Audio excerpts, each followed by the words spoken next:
Tira, ordua iritsi da eta egunon guztioi eta eskerrik asko gaurko liburu aurkezpen honetara etortzeagatik Alberdania etxearen izenean oso eskertuta gaude. Hainbeste jende eta hain jende ilustrea ikusteagatik hemen gure aurrean.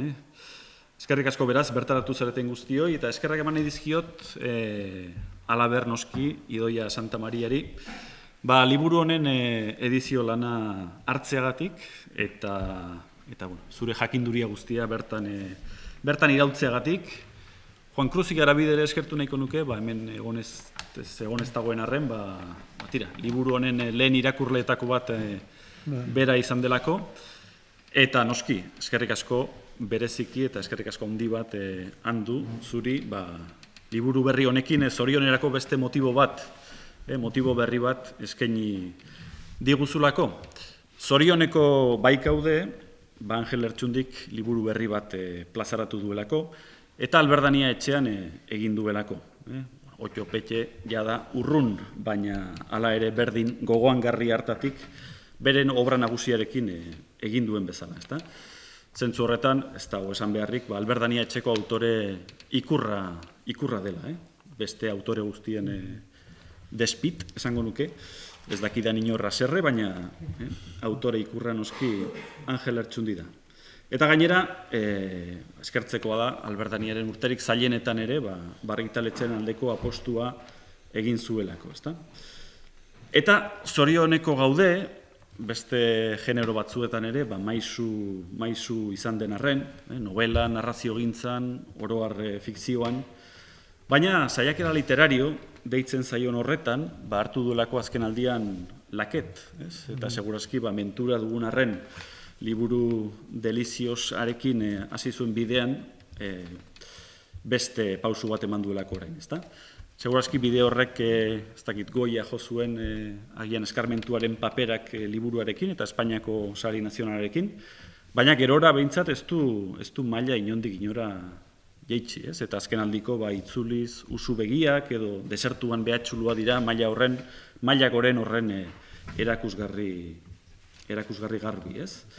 Eta orain datorren berbelitzen hiztegi honek, Alaber maisuki lantzen du genero hori, edo genero nahasketa hori, ez? Saiakera literario deitzen diogun hori, ez? Angel Lertxunderen ibilbide literarioan beste mugarri bat jarriz. Eta zorioneko gaudela diogu, beste behin ere, itzulpen gintzaz, kezka erakusten duelako liburu honekin, ez? Eta nik uste dut, gure artean dagoen itzultzaile kopurua ikustea besterik ez dagoela hori horrela dela konprobatzeko, ezta? Berriz ere, itzuliz usu begiak hartan egin zuen antzera, baina ezberdin, gero detailetan eta sartuko gara, ez? Baina itzulpenak, euskarara itzulitako liburuak, euskaraz egiten den literaturarik onenetako bat, ezpada onena dela, uste dugunontzat oso berri ona da Angelek gai hori berriz ukitu izana, ez? Humberto Ecok zioen itzulpena dela, Europako hizkuntza, eta zentzu horretan segurazki Angel Lertxundi da, ez? Gure autoren artean europarrena, ez? Ikusi besterik ez dago, ze autore sorta erabiltzen duen liburu honetan, ez? Thomas Bernhard, eta Italo Calvino, eta Elias Canetti, eta Ingeborg Bachmann, justu Idoia Santa Mariak bikain itzulia. Baina, liburuan aurkituko ditugunak, itzulpen gintzara edo mugatzea, nik uste dut liburuaren ahala asko mugatzea dela, ez? Eta euskal autorez ere hariko da noski, hizkuntzaz, euskaraz, lenguaiaren ahal eta ezinez, mugez, plazerez, eta hori guzti hori gainera prosa ezin gozagarri gau batean, ez, egiten du. Eta zorioneko gaude azkenik, hiztegi forma eman diolako liburuari, ez? Hiztegi, genero literario bat den, ez, bere horretan, ez? Eta Czesław Milosz, edo Ambros Bierce, eta beste batzuek egindako lanaren arrastoan dabil Angel Lertxundi oraingoan. Gogoan dute bolako batelariek bere garaian Ibon Sarasolaren zehazki hiztegia novela bat bailitzan iruzkindu zutela, ez? Eta galetzen zuten, zein da inbeste alditan agertzen den A, D, J personaia, ez? Eta zein zohol. Zergatik aritzen da fam aritzen den bezala, ez? Batira, broma hori alde batera utzita, esan nahi nuena da, hiztegiak, almohadak bezain beste kontsultatzen ditugunok, asko eskertzen digula Angeli formatu hau aukeratu izana. Noski, hasi eta buka ere irakurri daitekeena, baina edonola ere, behin eta berriz kontsultatzeko moduko liburu bat den hau. Bukatzeko, zorioneko gaudela esan dut, baina pena bakar bat adierazi nahi dut, besterik ez bada, eta da, liburua gaztelaniara nork itzuliko dion ez duela izango, mendik aurrera. Edo bai, izango du, baina ez dela izango ohiko itzultzailea. Alberdaniako editore Jorge Jiménez Beck gogoratuak egiten baizion lan hori ere. Gaina liburuan bada, haren oroitzapenez idatzitako pasarte pare bat. Bueno, ni seguru nago dagoen lekuan dagoela ere, hariko dela, esaldiak, paragrafoak, kapituluak nola itzuli pentsatzen. Eta bioak dio beraz, berari ere, gure eskerrik beroena. Eta Idoia eta Andu entzutera etorri baikara, hitza emango diet, gehiago luzatu gabe, eta ez aurretik berriz ere, zuei guztioi eskerrak eman gabe, eta liburuekin goza dezazuela esan aurretik. Mila esker eta Idoia zurea da hitza liburuaren editore bezala. Bai, eskerrik asko. Hementza batenak seguruna batek baino gehiago galdetuko dio bere buruari. Ja zer egiten dudanik Maiaren alde honetan, eta ez Maiaren beste aldean. Alegia zer egiten dudanik Mai honetara eserita. Kontua da, igaz, urte hasiera xamarrean, Angelek hotsegin zidan galdetzeko idazten hasia zen liburu berriaren editore literario izan oten nahi nuen galdetzeko. Nik egia esanen egin oso ondo, esan nahi zuen egiteko horrek. Baina ia hasieratik baiezkoa eman nion, seguruna ausardia lotsa gabe xamarrez. Egia esan pentsatu nuen, batetik Angelen liburuak ezagutzen nituen, banegien itzulpen gintzaz eta itzultzaileez aspalditik zer idazten zuen, hausnarketa ugari dituela eginak, eta ez orain baizik eta aspalditik, seguruna nik esango nuke euskal idazleen artean itzultzaileena degula, nolabait Angel, eta ikusi besterik ez dago, adibidez, 80ko hamarkada hasieran ja, Senez aldizkarian, eiziek argitaratzen duen Senez aldizkarian, badagoia Juan Garziaren eta bere arteko elkarrizketa bat, 82an, itzulpengintzari buruzkoa, euskal itzulpengintzari buruzkoa bereziki, eta han aipatzen diran kontu asko eta askok, ez dute gaurkotasunik bat ere galdu. Beraz, hori dena kontuan eukita, pentsatu nuen nik tratu hartatik irabazia bakarrik aterako nuela, aukera ematen zidanarek, batetik Angelen lana gertuagotik ezagutzeko, bere liburuak forma zein edukiz nolabait gehiago zekutzeko parada zen, eta beste gauza baterako aukera ere ematen zuen ikuste dut, eta zan nik ala imaginatu nuen bion arteko liburu kontrabando etengabekora. Eta iesan iruditu zitzaidan hori guztia kontuan hartuta ez neukala plan hoberik, onartzea besterik. Ez nuen noski pentsatu berak ze irabaziko zuen tratu hartan, eta eskerra gainera ez nuen pentsatu zer segura bestela ez nuen aurrera egingo. Beraz, lehendabiziko gauzanik hemen eskerrak eman behar dizkiot Angeli eskaintzaren opariagatik, eta Alberdaniari, alaber, Angelek egindako eskaria onartzeagatik, eta beraz, edizio lanaz tutik ere etzekien norbait, lan prozesuaren erdian sartuko zela onartzeagatik.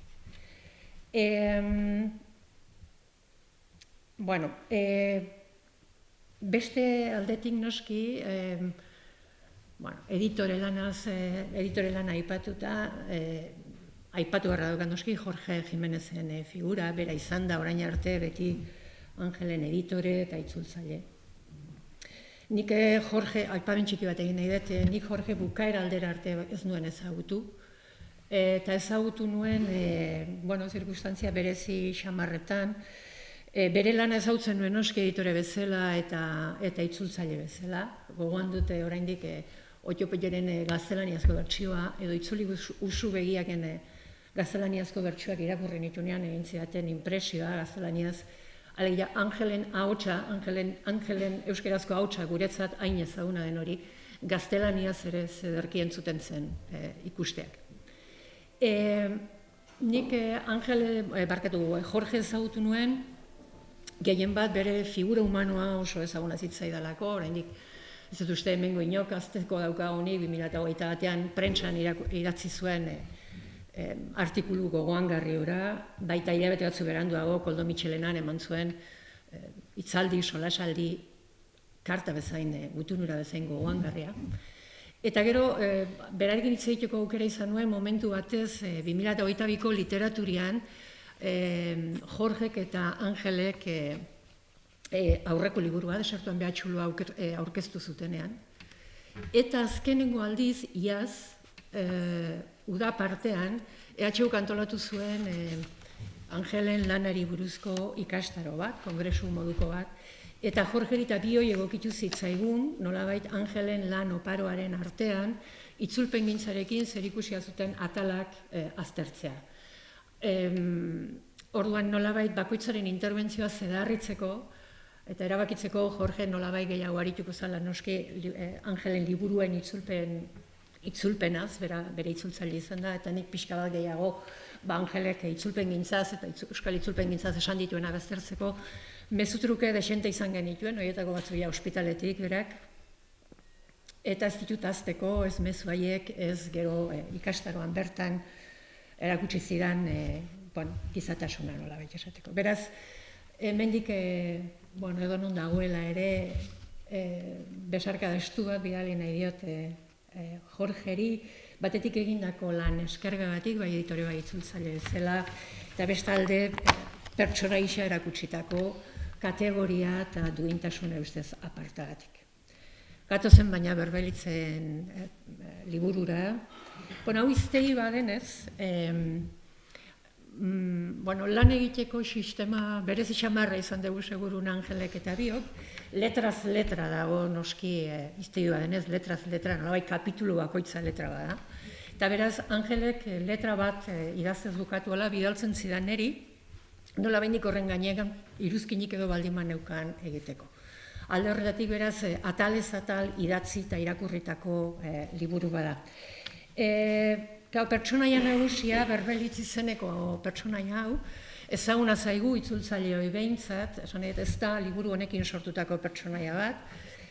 2004an eiziek argitaratu zuen senez aldizkariaren ale berezi bat, ale grafiko bat, Berbelitzenak izena zeukana, beraz pertsonaia orduan jaiozan, eta Angelen testuak zitun, aleark, eta Jorgeren itzulpena, beraz, elebitan argitaratu zen aleura. Beraz, Berbelitz jada existentzen zen, nik ezagutzen nuen, monegin Berbelitz itzultzailea zela, eta beraz, niretzat oso atsegina izan da Angelek ale bakoitza bidaltzen zidanean, letra bakoitza bidaltzen zidanean, nolabait, Berbelitzen buru gorputzean sartzea, Berbelitzek esaten zitunetik ikastea, eta aldi berean Berbelitzek esaten ditun gauza horietatik neri gauza horiek iradokitzen zizkidaten beste zenbait kontu Angeli pasatzea, eta lehen esandako pixka bat liburu kontrabando hori nolabait areagotzea. Ze hori izan da nik uste dut gu bion arteko bidaia hontan, niretzat behintzat parte atseginetako bat. Bata besteari nolabait liburu kontrabandu hori, bata besteari batak eta besteak gustuko ditugun autoreen arteko komunikazio hori. Ez daude noski gure arteko mezutruketan eta elkarrizketetan aipatu ditugun autore eta liburu guztiak, baina asko daude, eta gainera horietako asko jaso ditugu liburuaren bukaeran bildu dugun bibliografia batean iruditu zaigulako kasu honetan merezi zuela nolabait liburuarekin batera bibliografia bat ere jasotzea. Beraz, Turindik Varsoviara, Bienatik Sienara, Frantziako Tolosatik Zarautza, Berlindik Eibarrera edo Londresetik Poloniako Galiziara, itzultzaile eta idazle asko izan ditugu bidelagun, eta horietako asko liburuan bertan jasota daude. Ez bakarrik pasartetan, baizik eta baitere bukaeran, Jaso ditugu euskaraz, dagoeneko euskaratuta daudenak euskarazko izenburuarekin, eta bestela jatorrizkoarekin jaso ditugu, inok iturrietara jo nahi baldin badu ere aukera izan dezan. Bide batez esan da gainera, Angelen liburuak irakurtzeko modu asko daude. Eta nik badut modu kutxun bat egia esan, eta seguruna naiz bakarra izango. Eta da, nolabait literatura gida bat bezala irakurtzea, batez ere bere saiakeretan. Alegia, Angelen liburuak literatura unibersaleko erreferentziaz beteta egoten dira beti, zuzenak zein zeharkakoak. Eta uste dut, niretzat behintzat oso atsegina da, nolabait berak liburuetan uzten dituen arrasto hoiei jarraitzea. Deskubrimendu izugarriak egiten dira Angelen liburuak horrela irakurrita. Nik imaginatzen dut pixka bat alpinistek bidea, bazakite mendian, izotzean edo harrian irikitzen dituzten bide berriak izango balira bezala, arrasto hoiei jarraituz benetan harribitxi izugarriak aurkitzen dira. Liburua joan etorri asko izan ditu bion artean, hasieran aritu ginen biok inolako luze laburrari bat ere begiratu gabe, alegia suelto, bai bera eta bai ni, bai bera idazterakoan eta bai ni iruzkinak egiterakoan, pentsatu gabe gero liburuak azken batean zenbateko luze laburra izan zezaken, argitaletxeari begira. Gero noski Angelek sartu du sega iruditu zaion guztietan, berak erabaki du azkenean, nola paratu behar ziren berbelitzen paper muturroi guztiak azkenean irakurlearen gana iristeko. Beraz, idazle bat, berbelitz izeneko lagun itzultzaile baten paperak nolabait txukuntzen ari da, eta aldi berean itzultzaile horren hiztegia osatzen. Bada esaldi bat liburuan, niri asko gustatzen zaidana, hau aipatu dugu, baina gehiagotan biok, esaldi hau da, eta da gainera hiztegiko sarreretako bat da, A-letrako sarreretako bat. Ahots bat naiz, ia nirea. Hori da liburuak, hori da sarreraren izena, eta berez da idazle frantziar baten, Paul Tore izeneko idazle frantziar baten, liburu baten izenburuaren parafrasia da. Liburua frantsesez une voix presque mienne da, eta Angelek hau idazten du gauza txiki bada, horren inguruan. Ahots bat naiz, ia nirea, ia. Ia horren baitan egon ohi diren, historia lausoak izan ohi dira, gure sufrimenduen abia eta artearen hazi. Txar eta on, bizi izan dudan guztia naiz ni ia. Ikusi, irakurri, entzun dudana ere barne. Ahots bat naiz, ia nirea, ia. Hau ekarri dutona, uste dudalako liburu honen besteak beste merituetako bat, edo meritu handietako bat, dela tradizioa eta modernotasuna uztartzen dituela, inolako, alegia, berariazko intentzio hori gabe, inolako intentzio pedagogiko hori gabe. Alegia, euskerazko ahozko zein idatzizko tradizioa literatura universalarekin batzen ditu, bat ere ezer behartu gabe, naturaltasun osoz. Inok eskatuko baligu zehazteko liburu honen generoa, egia esan niri zaila ingo litzaidakea. Aritzek esaten du saiakera literarioa, egia da, zorionez zaku handi xamarra da saiakera literarioarena. Baina pentsatu ezkero, nik esaten nuen hau zer da, saiakera fikzionatu bada, ze badu pertsonaia fikzionatu bat, eta badago fikzio bat atzean, fikzio existentzial moduko bada, edo prosa narratiboa da, kaso, garai batean Sebaldek bere lanak ere definitzen zituen bezala, seguruna norbaitek definitzeko eskatu ziolako, ez berak ala definitu nahi zituelako. Dena dela liburuz, liburu eta paper mutur batetik bestera, irakurritakoak zein bizi izandakoak, alderik baldin badago bien artean, esango nuke besterik gabe literatura dela bete-betean berbelitzen hiztegia, artefaktu literario dela bete-betean berbelitzen hiztegia. Artefaktu esan da, euskaltzaindiaren hiztegiari begiratuz gero, artefaktu definitzen du sorkuntza artifizial gisa, gizakiak sorturiko zerbait. Bigarren adiera bat ere badu ordea artefaktuak eta da lehergailuarena. Egia esan artefaktu bizi bada berbelitzen hiztegia, eta bizirik dagoen guztia bezala tik-tak, tik-tak, tik-tak egiten du, eta nolabait irakurlearen barne klaketari eragiten dio, Arkaitzkanoren hitz batzuk erabiltzeagatik, Berbelitzek ere bide batez erabiltzen dituen hitzak liburuan. Hemen ez dago dela leherketa arriskurik, ez baldin bada behintzat irakurketak berak eragiten duen poz leherketa nolabait esateko.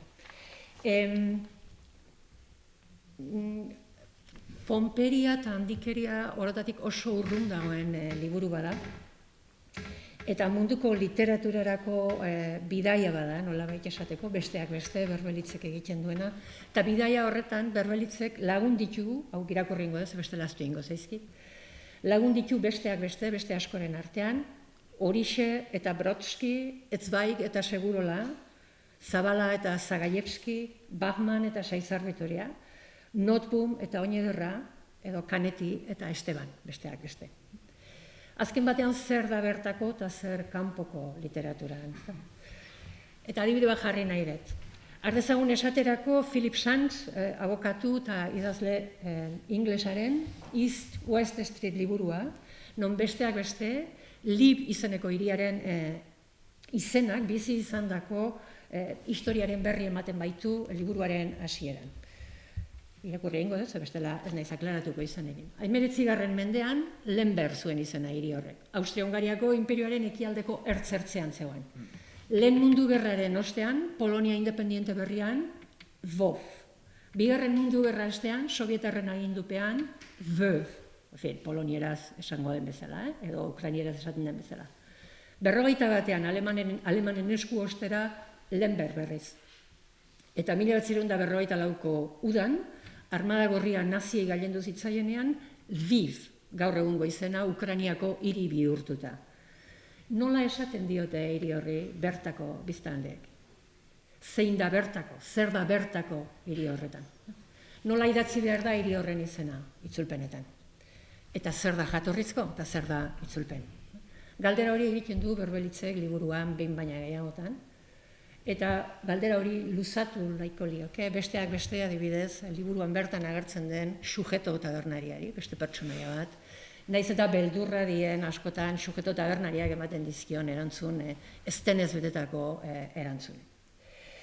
Nik esango nuke, eta bukatzen ari nahi da, eskarrak, irakurle guztientzako lekua dagoela sujetoren taberna horretan. Eta Adam Zabayeskiren poetak momentu batean badu poema bat, kanpoko poetei buruz hitz egiten duena, eta uste dut oso ondo datorkiola liburuari. Berak esaten du, ez ditut ezagutu nire poetarik gogokoenak. Beste herrialde batzuetan bizi dira, beste garai batean. Eta bukatzeko, egin nahi dut, aipamen txiki bat, Ibon Sarasolak 1989an, Koldo Mitxelenari buruz esan zituen hitz batzuk aipatu nahiko nituzke. Sarasolak aipatu zituen hitz horiek Euskaltzaindian sartzeko sarrera hitzaldia egin zuenean Donostiko udaletxean, 1989an. Hau esan zuen Koldo Mitxelenari buruz. Koldo Mitxelena izan zen, inor izan bada, euskaltzaina. Bera izan zen, inor izan bada, bere izate eta egiteetan euskaltzainaren eredu konpletua. Eredu konplitua. Hori da, nik uste dut, ala ikusten duenik behintzat, Angel eta Angelen lana ere, idazlearen eredu konplitua. Eta, listo, bukatu roioa. Eta guain zu. Mila esker bilioi. Aipatu dezue biek Jorge liburuaren hasieran dago, eskintzan dago, eta liburuan zehar badago, baita ere aipamen desentetan. Eta liburua bea, berarekin diskututu da, hasi nintzenean. Eta ez dakit, esan txizkidan guztiak obeditu dizkiodan, baina saiatu nintzen. Nik liburu honekin nire produzioan atzera begira jarri, eta zer etortzen zaidan lehen da bizi, eta da letrak alekatuitik liburua. Ez dauka zer ikusirik honekin, edo bai badauka. Eta da jasotzen dituen eta jasotzen segitu dut, ni bilatzen ditudan, hori, perlatxoak, testuetan, besteen testuetan, edo hiztegietan bilatzen ditudanak, edo garai bateko euskarazko testuetan, edo, esan dezagun nolabait ilustratzeko metafora batekin, herriko tabernetan. Alegia, kalean. Alegia, eguneroko jardunean. Eta horiek apuntatzea gustatzen zait. Eta kasu hartan, egin nuena zan, ordura arte bilduan nituen maiteenak jaso, eta sistema oso erreza zan. Izbakoitzak glosa bat. Glosa bat, besterik gabe, narratibiderik gabe, eta edo narratibidade oso gutxirekin. Beharrezkoa zenean eginez narratibide hori, baina nolabait definituz edo deskribatuz hitz edo espresio bakoitza. Eta liburuak oso erantzun hona izan zuen, liburuak besteak beste badu elementu bat Jorgerekin zer ikusia handia duena da edizioaren maitasuna, liburuaren formagatik, eta nol gauzatua dagoen liburura, eta bar. Eta apunte hauek hartzen hasi nintzenean, orain irakurriko dizkizuedan apunte batzuk osatzen jartu nintzenean, horrekin gogoratu nintzen. Letra kalekantetik liburuarekin. Ordutik, liburu hori okerrezpanago, joan zan 1984ko edizio bada, edo 86koa, ez nuke zehat esango. Baina ordutik segitu dut, baita ere, jasotzen apunteak, aipuak, metaforak, eta abar, eta apuntatzen. Nolabait, apunteak egiten ditut, nik ez ditut berbelitze bezala apunteak egiten paper muturretan, baizik eta liburuetan beraietan, eta hantxe divertitzen naiz liburuaz egintzen. Eta orduan, behin baino gehiagotan pentsatu nuen, aspalditik, material guztiarri, ia forma emateko moduren bat edo. Hori, bueltakan emilen, esaten dudan bezala, aspalditik. Eta ez nuen forma hori ikusten. Gero esplikatuko dut, zein dan forma hori, eta nola dio joan, Aritzek lehentxeago aipatu du elementua, hiztegia. Eta, desertuan, behatxulua, idatzi nuenean, eta tarte desente bat hartu nuen, eta bueltak ematen hasi nintzaion. Nire paper zaharrak batzuk ere banituen, eta gero liburuetan, hango liburuan, bazego zerbait eta zera, orduan, aiek errekuperatzen hasi nintzen, eta pizkanaka ordenatzen. Eta bestaldetik, adierazten nahi nuke, baita ere, nire produzioan, eta batez ere zerarekin hasi nintzenetik, saiakerarekin hasi nintzenetik, nire produzioan, aparte nik idatzitako biliburu, nik itzulitako biliburu, bat Juan Cruz Igerabidearen kolaborazioarekin Urrezko Astoa, eta beste berriz Montaleren poema liburu aparta. Baina, hortik aparte, nik oso itzulpen laburrak eta egin ditut, baina nire itzulpen lan nagusia, esango nuke dagoela nik itzulitako aipamenetan. Nire liburuetan, irakurleak beti aurkituko du honen edo haren aipamena. Eta aipamena horiek noski itzuliak dira. Eta norbaitek itzuli behar ditu, eta orduan zuk itzultzen dituzu. Batzuetan jatorrizko hizkuntzatik, baina gehienetan beste itzulpen batzuen bidetik. Eta hori da nik itzultzaile bezala dudan meritu bakarra. Bi liburu eta gero aipu batzuk itzuli izana. Orain, itzulpenaren fenomenoak beti erakarri izan hau, esango nuke txikitatik. Ni txikitan irakurtzen dituen liburuak erderaz, ez zian gehienak erderazkoak. Itzulpenak ziren. Umetako liburuak, abentura liburuak, eta bar, denak itzulpenak ziren. Nik uste nuen gaztelania irakurtzen nuela, baina irakurtzen nuen eraberean hainbat hizkuntza. Hizkuntzaiek inundikan ere ezagutzen ez dituen arren. Alegia, liburuak badira aldi berean eta neurri handi batean badira. Baita originalak ere badira itzulpenak. Beste testuetatik jasoetako guk edaten degulako. Handikan etortzen zaigu guri gero zer eskainia irakurri degunetik. 10 apunte labur ditut idatziak eta irakurri ingo dizkitzuet. Bat, orain 20 urte, itzulpenarekin zer ikusirik izan zezakeen testu bat idaztea eskatu zidaten eizie elkarteko lagunek. Aire libiren egin ezakeen lan, inolako baldintzari gabe. Eskakizunari buelta batzuk eman eta gero, Berbelitz jaio zen. Aire librean jaio ere.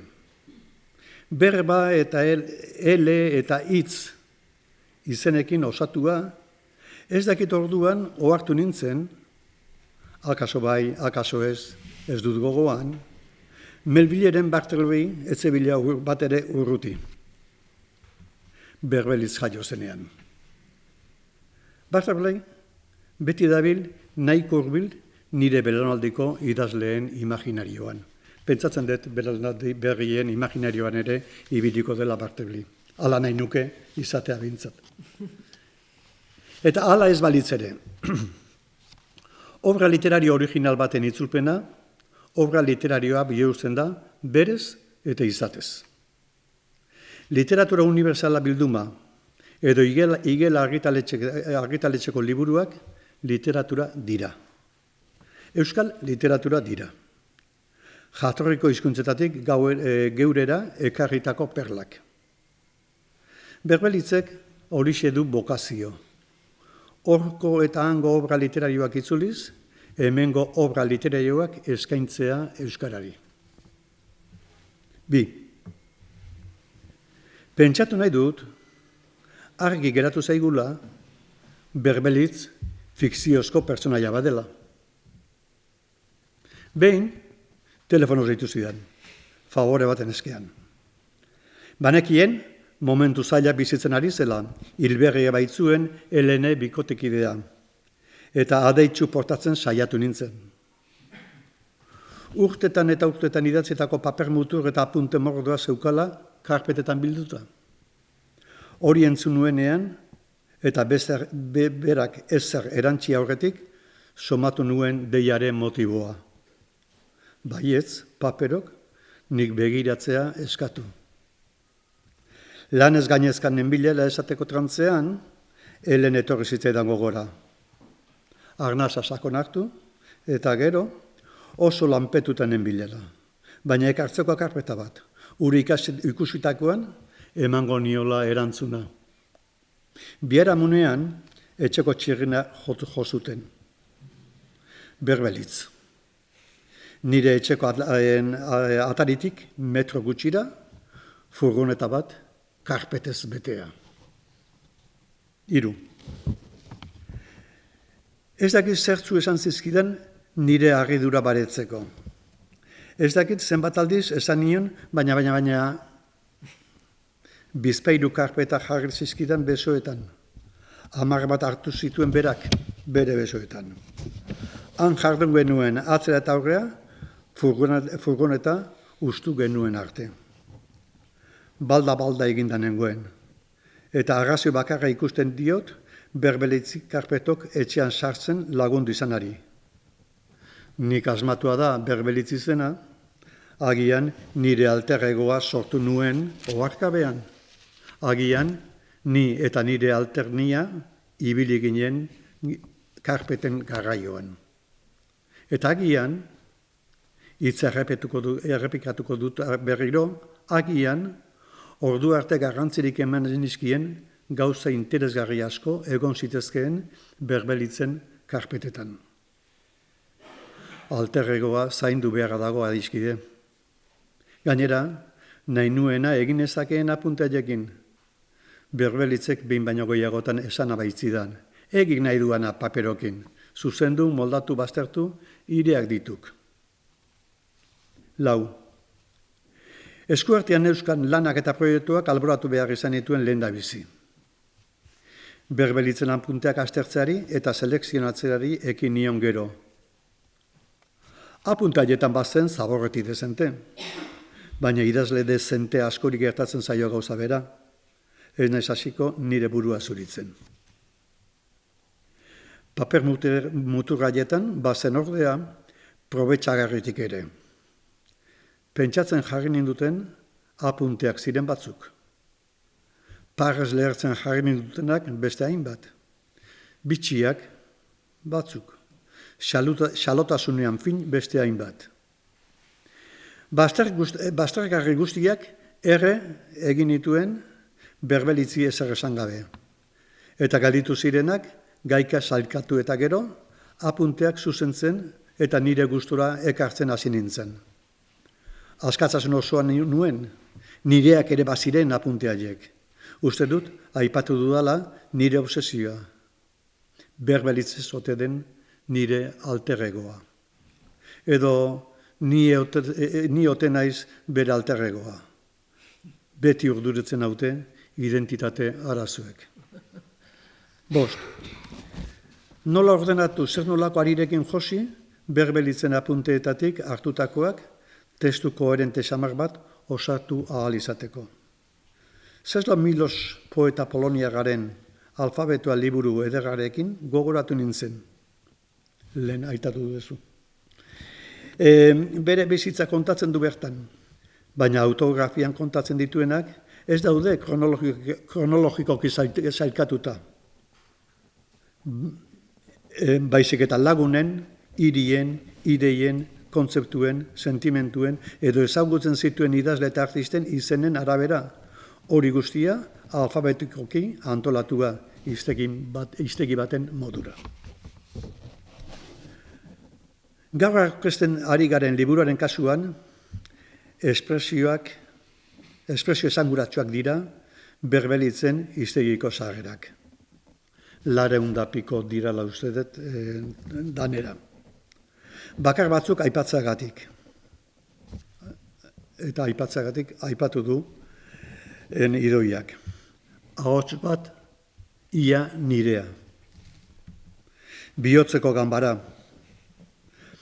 Boludamentean auzomiran. Hau da, lagun batek Argentinatik bidalezidan postal baten agertzen dan bidalezidan esaldi xalaua. Boludamentean auzomiran. Dutxapeko filosofia, kaleko kalaka, faltsutegi, safari legea, pistina infinitoa, Danubio universala, hori nik entzunan ere belarritxarrekin. Tradizioa zer Kristobalen da. Xuxen ibili, xuxenekin. Popabista. Hau oso polita da, kontatu ingo dizuet. Ondarrun, argantzaleen eta bertako zerak, norbait hilegira eramaterakoan jartzen omen zuten, zelan handanain gainean, eta baka-bakarrikan jartzen omen zioten maindire bat gainean.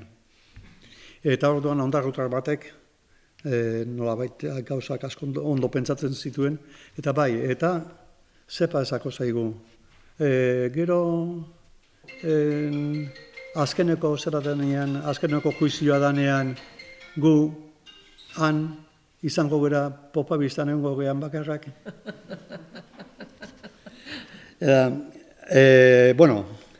Lexiko familiaga edo esango diot amari eta horrelakoak. Esango diot amari, Jorgek, lehen esan dut askotan izaten da, eta esango diot amari oso zaharria zuen, da nikaren gandikan ikasi nuen. Zera komen da?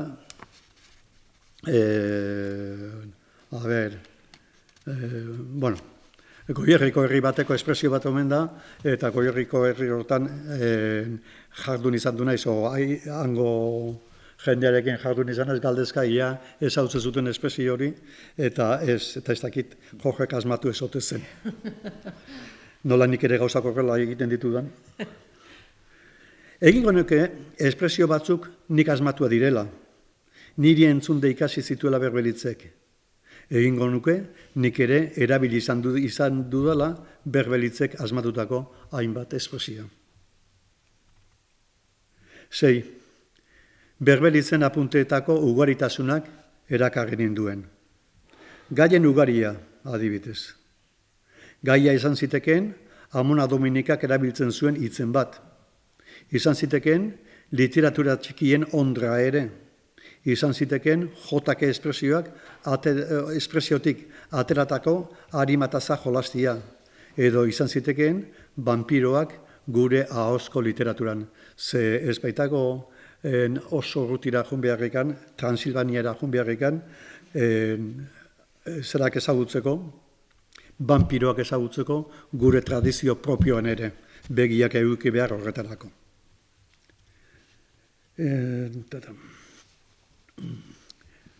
Gaien ugaritasunak, umoretik tonu akademiko zuhurrera bitarteko aukerak zekartzan. Hizkera desberdinak, tonu eta musikena, koloreena, egoeren ugaritasuna, aipamenena, denboran atzera eta aurrera egindako bidaiena. Berbelitzek apuntetako batean dio, egun guztiak diferentea direla, eta halaxe bilatzen zuen bere testutxeetan, diferenteak izatea. Ez dut esango, inondik ere, beti asmatzen zuenik. Seguru asko, irakurla konturatuko da horretaz, baina konturatuko da halaber, Berbelitz saiatzen zela. 7.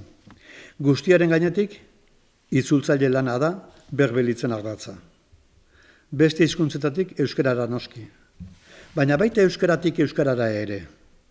Etxeko eta kaleko euskaratik gaur darabilgun euskarara. Testu tradizionaletako, kantutegietako, euskalkietako euskaratik osatzen joan den euskarara. Itzultzaile izateko bokazioarekin batera, beste jomuga bat ere izan du Berbelitzek. Bere hizkera partikularra lortzea, batua dena, bai, baina euskararen musika desberdinak entzun eta kantatzen saiatzen dena. Letra jendearen helburu nagusia da lortzea hizkera bat. Ahots bat. Ia nirea, baina egundo izango ez dena guztiz nirea. Eta itzulpen hon bat egiteko, Berbelitzek ondo irentsia du euskara zabaltzen, osatzen, eguneratzen saiatu behar duela. Hizkuntzaren aukerak zabaldu behar dituela. Gaurko muga gainditu, biharko mugen eremua handiagoa, zabalagoa, emankorragoa izan dadin. 8. Berbelitzek asko irakurri du, hizkuntza takizki, baina ez dauzka saltzeko, ez Amona Dominikaren, ez sujeto tabernarearen hizkerak. Gogoan du, pare bat aldiz gertatu zitzaiona sujetori. Bera kontatuko digu, ni baino hobeto, sujetorena da, orain irakurriko dudan testua. Hala dio sujetok. Hala dio Berbelitzek. Kafe baten premian, gagoizean sujetoren tabernan sartu naiz aspaldiko partez. Zerbait esan behar eta txorien kantua aipatu diot. Argituta nagoela goizetan entzuten ditudan txioak, udakoak iruditzen zaizkidala, eta ez udaberrikoak. Kimuak ere urte sasoitik kanpokoak. Zer ote dakikik, pentsatzen hariko baliz bezala, neukan Berbelitz begira. Neukan sujeto begira. Biz izan dugun negu epe lagarroaren eraginagatik izango duk, segitutu nik neurean, eoskor. Sujetok, klimuak ze klasetakoak ziren galdetu dit. Ez naizela sekula, kimuak ze klasetakoak ziren galdetu dit. Zein egaztirenak berriz, entzun ditudan txio-txioak. Ez dakidala. Ez naizela sekula jaioa izan arte horietan. Sujeto, begira neukan, basu batzuk lehortzen zituen bitartean. Sujetori begira nengoen ni. Eteik, gero liburuak maite omen dituk, eta liburuak egiten dituk, esan dit sujetok. Eta plastikozko poltsatxo balduzatu dit, bera goizean goiz bildutako perretxiku batzuekin. Bederatzi. Ez dugu hitza beste bitartekorik, mundua deskribitu eta deskribatzeko. Ez dugu hitza beste bitartekorik, mundua entzuteko. Mundua poliglota da. Hor sartzen dire itzultzaileak. Berbelitz, hor sentitzen da, aktibo eta baliagarri. Itzulpengintza literatura da, berbelitzen ustez. Itzulpenak zabaldu du literatura. Idazle lanak asko du, idazle asko uste duen baino gehiago, itzulpenetik. Idazleok eta irakurle guztiok, beste hizkuntzetatik ekarritako liburu asko, agian gehienak, irakurri ditugu bizitzan itzulpen batean. Esaten ez dena, aztertzen ez dena. Gaurko mundu globalizatuan, hizkuntza jakin bateko literaturak asko jasotzen du beste hizkuntzetatik. Gurea ere zorionez, aspalditik ari da, itzultzaile deitzen diogun, berbeliz bezalako ia personaia anonimoekin. Eta mar, mila esker zuen arretarengatik.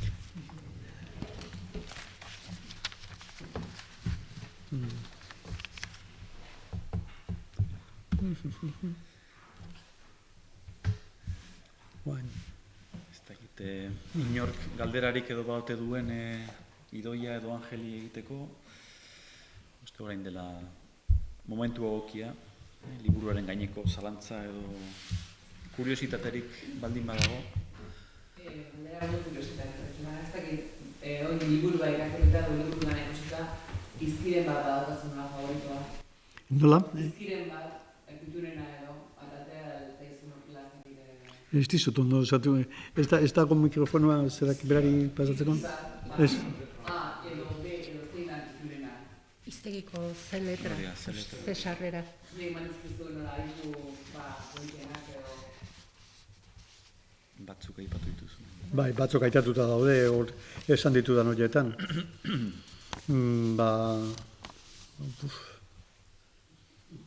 Badago bat, ustezia esaten bat. Badago bat, irakurri nuenean sekulako grazia egin zidana, eta da, N sarrera, idazten duenean, eta lehenengoa da, N, zenbat N.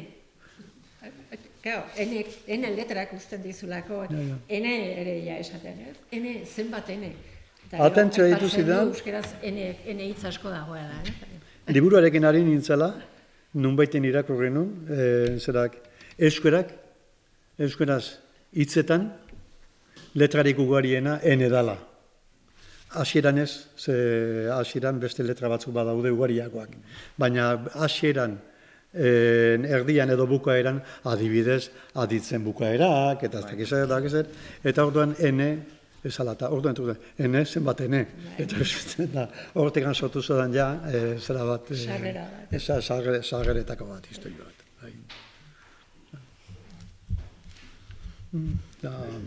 Besteak. Letrak kale kantoietik, Bai. zantzan liburu guztiz berri. Nik ordura arte, etxe hola, molde horretako liburu.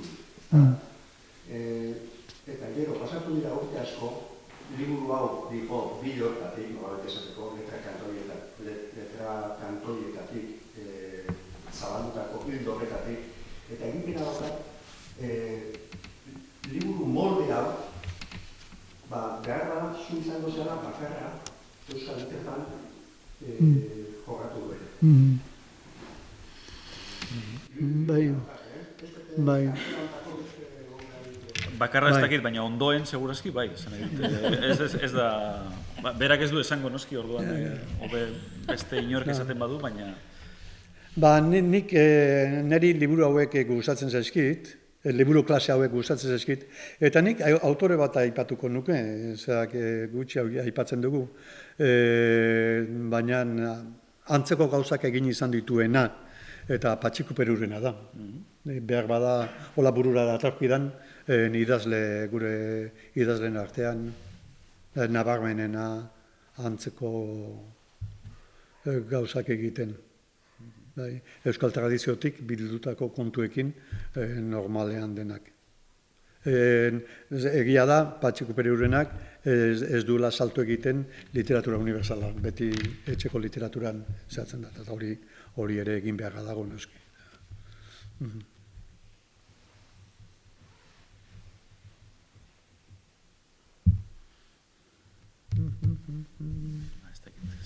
Badago beste bai?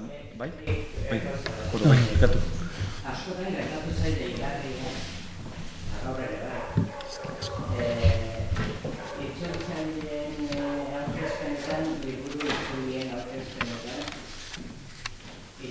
asko ez da izaten badago, baina idazleen munduko inor ez behinek. Alderantziz bai, niri alderantzizkoa normala egin zait, eta aldarria du egiten zait, idazle batek liburu bat aurkezten duenean interesgarria eta importantea da niri egiten zait.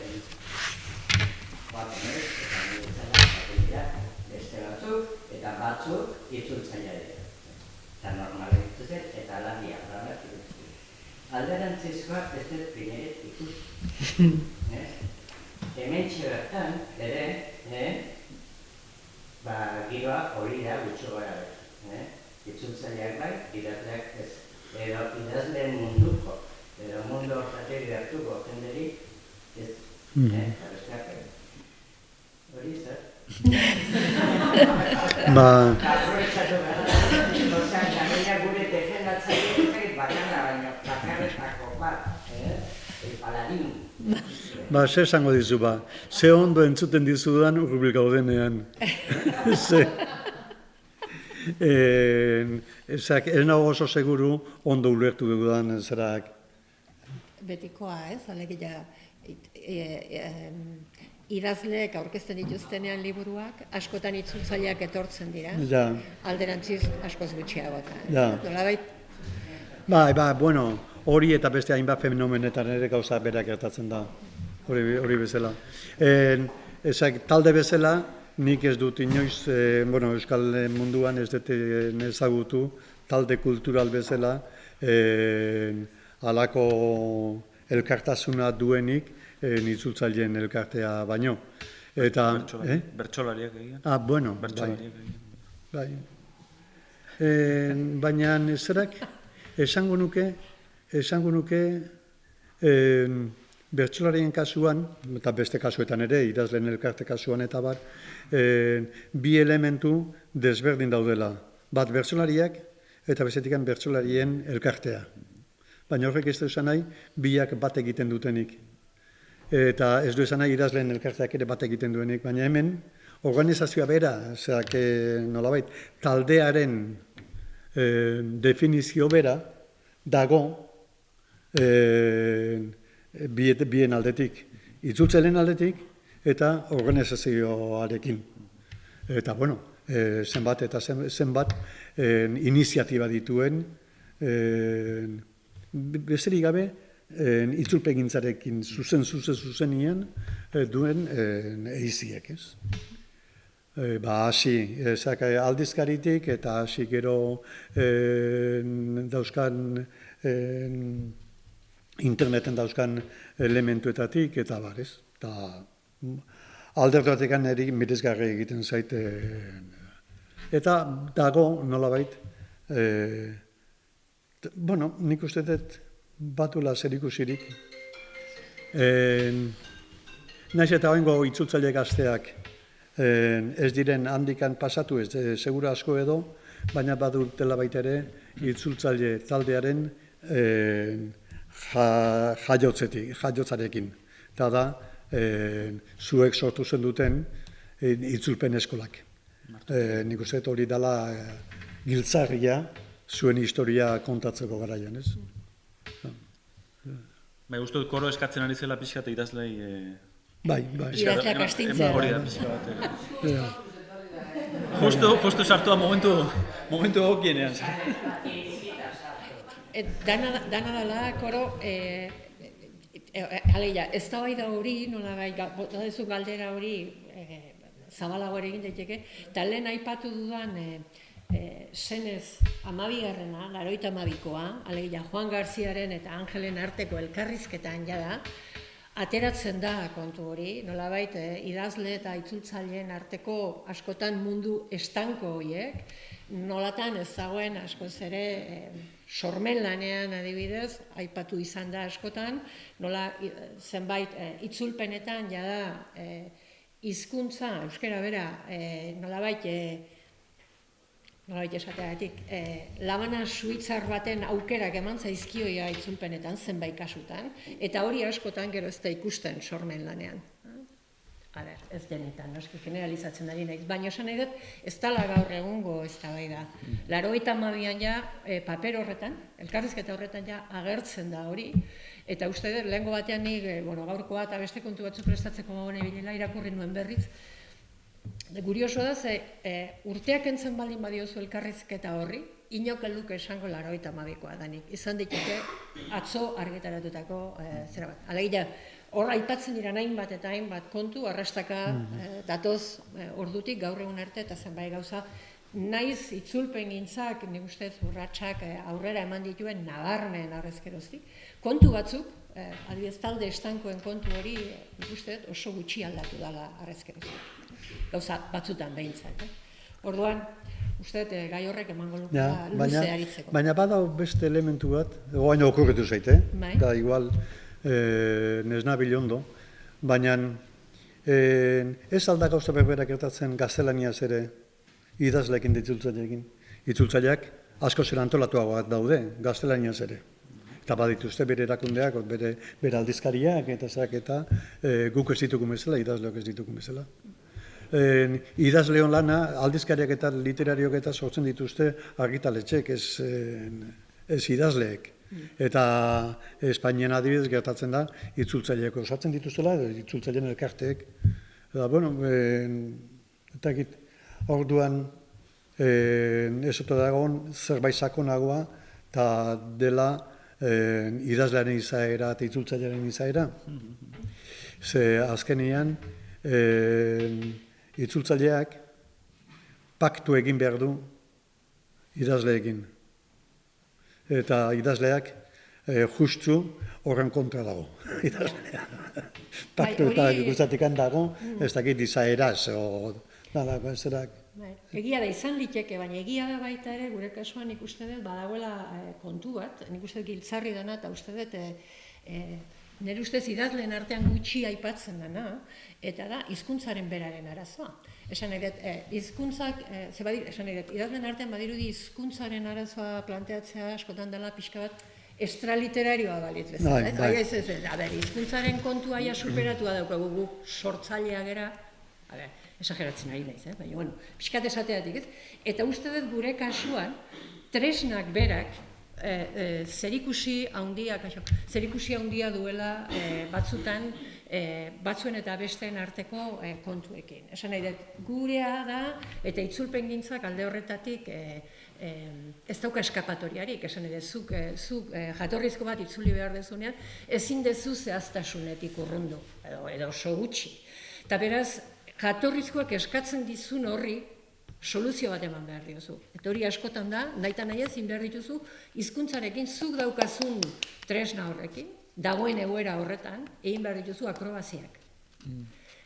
Eta uste dut hori dela gauza bat gurean, itzultzaileen artean gai rekurrentea da, denok ditugun arazoak, hau nola konpondu duzu, hau nola egin. Idazleen artean ez dakit hori hain nabarmena da. Iruditzen zait batzutan ebitatzen dan gai badala, pixka bat sorkuntzatik aparte gelditzen den zerbait dalako. Eta nik ulertzen dut hori, ulertzen dut idazlearen kezka hori alegia. Ez dut tresnaz kezkatu nahi.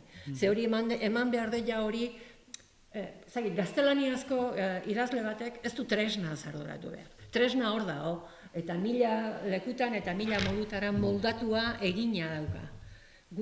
Gure egoera ez da hori. Guk aldiro, liburu bakoitzarekin, jatorrizko bakoitzarekin ari gera, aber nola Kristo konpontzen dena. Pixka bat uste faktore hori badagoela. Hori da, barkatu. Baina hemen idazleen egoera osantzeko da. Euskera ezin da parekatu Hori da. zenbatera nagoen egina aportatik Bai. espainolarekin. Claro. Eta espainola bera ere, batzutan, guain gutxi tokatu zait, idazle lanak irakurri behar da, deskubritu dut asko ez dutela erabiltzen zuzentzaile automatikoak. Zer sinistezin. Hizkuntzaren profesional batek hori ez erabiltzea. Eta bi, asko neko ez zidatzen dute, hasi dut. Esan nahi dut, hizkuntzaren sena, baina kontaketaren sena, graziaren sena, askotan ez dago. Askotan ez dago, zozokeri bat da. Esan diutiak igualak, ez dakat, aditzabukaeran. Hori gu behintzat, ez, buruan sartuta dago, gauzak hola ezin dira egin. Eta hizkuntza beti hor, beti behar dugula, hizkuntza dela gure tresna bakarra. Eta euskera dagoela erdizka. Ez horretik esaten nuen alde horretatik gaztelania eta euskararen artean batzutan, esan edit gaztelaniazko idazle zein itzultzaileentzat bi kolektiboek tresna hor daukate. Eta tresna egina daukate. Eta gero bakoitzaren abileziak esango du ona txarra edo erdipurdikoa den. Esan nahi dudana da guk tarteko beste kontu bat ere badaukagula. Eta iruditzen zaidala batzutan idazleen artean gutxi aipatzen dela tresnak berak, eragiten dizkigun zailtasunak, pixka bat idazleen artean iruditzen zaidalako tresnaren kontua gelditzen dela pixka bat, eta nik ulertzen dut hori, ez du nahi duzu literatura egin, ez du pentsatu nahi, aditzanun jarri behar dezu.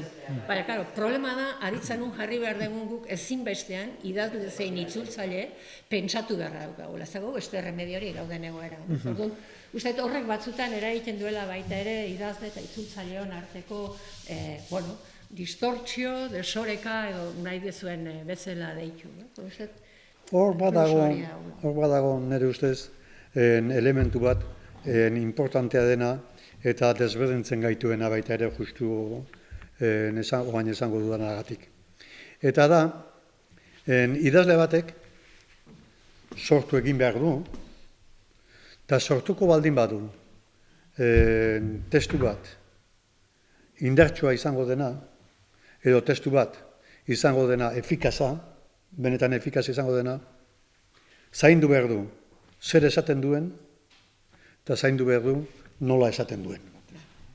Eta ni pentsatzen dut, bai euskarazko, nik irakurtzen ditudan testu berrietan, bai euskarazko testu, hainbat testutan, nobeletan, fundamentalki, nobeletan, gaztelaniaz idazten direnetan, gero eta zabalduago dagoela kontakizuna, bera, zer esan nahi dudan, berdin da bi hitzekin bakarrian kontatzen den. Edo bi elementu bat ere hizkuntzarekiko gozamenik gabe. Eta netzako, irakurle moduan, ja beste altureta pasagabe, netzako literatura irakurle moduan da gozamena ematen didana hizkerak, nahiz izan gaztelaniaz, nahiz izan euskeraz, gozamena ematen baldin baita, eta hombre, ze ondo dagoen hau, eta zein bidea ematen didan, ze ondo esan duen, eta bestea, noski, historiak kontatzen dizuna, edo poemak adierazten dizuna, horrek ia erakartzen zaituen. Baina bi elementua bat ezek. Eta impresia dut, literatura, eta oan ja ezakin beste ia edo ai ditxosozkoarekin, pentsatzen dut, hau, areagotzen jungo dala. Ze hartuko ditu hitzak elementu guztiz praktikoak bezala, ez elementu artistikoak moduen. Baina hori, ai baino lehenago badatorren jokabida, eta orduan, besti erantzten baldin bat jozu, oso komplikatua geratzen da panoramie.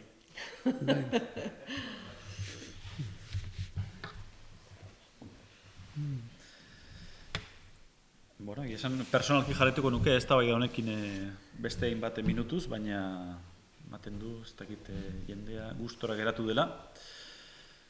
Agurtzea besterik ez zaigu geratzen.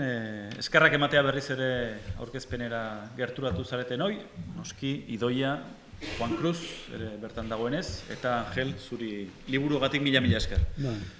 Txalo, bero bat. Mila esker.